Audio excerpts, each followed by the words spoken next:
What's up, everybody? It's time for another Fair Shake review, and this time we're going to be talking about the long-awaited album from SZA, SOS. And yeah, man, I'm I'm pretty hyped to be able to say I was pretty on time with this one. So it starts off with SOS, and it's intro with her flexing her vocals and kind of a quick impact that she's had on the R&B scene. Very dope intro. Kill Bill comes next, and it's a song all about how she's kind of not over her ex and kind of wanting to end him and the person that she's moved on with. Pretty fitting for the title. Then Seek and Destroy. Seems like her destructive behavior is basically underway after a breakup. Low comes next. It's a very hard track about SZA kind of being in a place where she's kind of just messing around on the low and not looking for commitment. Love Language is next, a dedication to this guy that she likes and kind of wants to understand better despite his flaws. Up next, we got Blind, a quick look into her lifestyle, how others view it, and herself also realizing it's not as fulfilling, but she's going through life all the same. Used To with Don Tolliver. Here is kind of talking about kind of the mindset she's adopted, going through so much that she's just kind of used to it. It's a simple but solid chorus from Don Tolliver, and one of the good collabs on this project. Up next, we got Snooze. With Snooze, here SZA's kind of stating her case of how she's always been the ride or die in the relationship, and she just kind of doesn't want to lose out on it. Really dig that track a lot. Notice Me is next, where SZA kind of presents herself as the person who he can have relations with, and kind of be the person that he needs, but also kind of recognizes that he's not ready for a true relationship, and she's just kind of wondering if he notices that. Then Gone Girl. Here, SZA's kind of letting it known that she's still in a growing process and is needing love and independence at the same time, and kind of has an unexpected modulation on the last chorus with some really nice choral-like vocals. I dug that a lot. Very surprising bit. Smoking on My X-Pack is kind of a quick braggadocious rap track that I didn't expect from SZA, with some very nice vocals to close it out. Then Ghost in the Machine with Phoebe Bridgers. This here has them kind of realize that they want to be around people, but also can't rely on the intimacy of the people that they are around. And looking up on Genius while I was listening to the album, it seems like the machine could also possibly be the representation of the music industry and how those feelings kind of match what it's like to be in the industry as well, kind of wanting to be around people, but also just knowing you can't rely on people in the industry sometimes too, especially for everything in your career.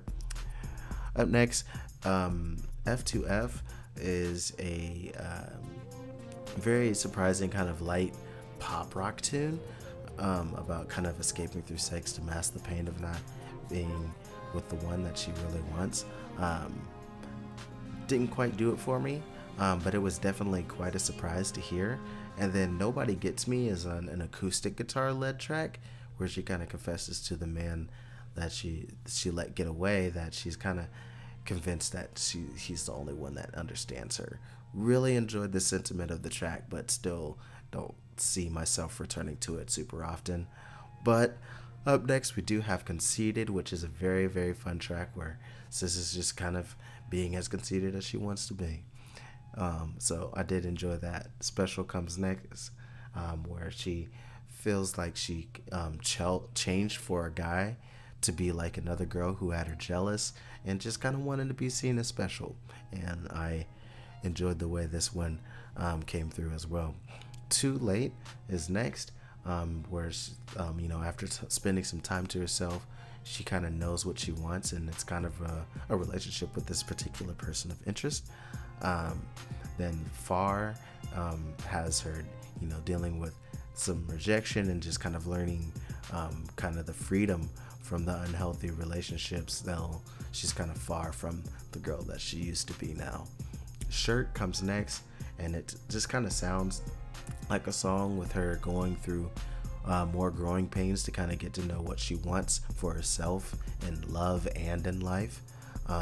Open Arms is the next track with Travis Scott, which really isn't the only song that had some Travis vocals on it, but this is the one that has a full verse. And here they're just kind of talking about a relationship where they kind of openly lean on each other, even if there may be flaws in the relationship. And Travis's contribution isn't that shabby, because I'm kind of hard on Travis Scott and his verses, so I was pleased with this one. I Hate You is next. I did not hear this when it was first released, so this is my first time hearing it. And it's just kind of a spiteful track about how she kind of resents the habit of returning to a toxic sexual relationship. And I'm happy I've heard it now. Good Days was another single that was long previously released, and here she just kind of tries her best to try and have a good day in spite of the things that plague her mind, and it's still just as beautiful as it was when it first was released. And lastly, we have Forgiveless with ODB, and it's a very interesting inclusion of him on this kind of brag track from SZA, just kind of about how she doesn't really need those who did her wrong. I would come back to this without the ODB bits because I feel like it doesn't fit as good as maybe she thought it does. But that's just my opinion.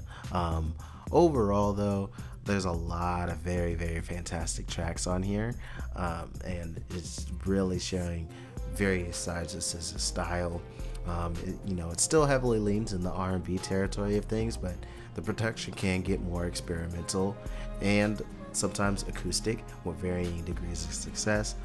Her lyrics are still very, very personal and kind of written in a very diary-like manner with her spectacular vocals all throughout. Like, it comes through in not only the vocal melodies but also the runs and sometimes the layered background vocals. Really enjoyed those harmonies and such. The best feature to me came with Phoebe Bridgers with Don Toliver as a close second. And to me, it's a quite wonderful sophomore album that I'm happy is finally out for consumption, even if I feel like the track list is slightly bloated. Like, there's only 3 tracks on here that I won't come back to really, but I still think there was room to cut on this project, even if I like majority of it. But that's just my opinion. Please tell me what you guys think. Are you elated with this release? Please put your thoughts in the comment section. I'll be looking forward to your very important opinions. I mean it. It's way more important than mine. Who cares about me? I'm just some random guy on the internet. But if you did enjoy this, you can hit the like button. You can subscribe for more reactions and reviews. I do have a Patreon if you wish to support.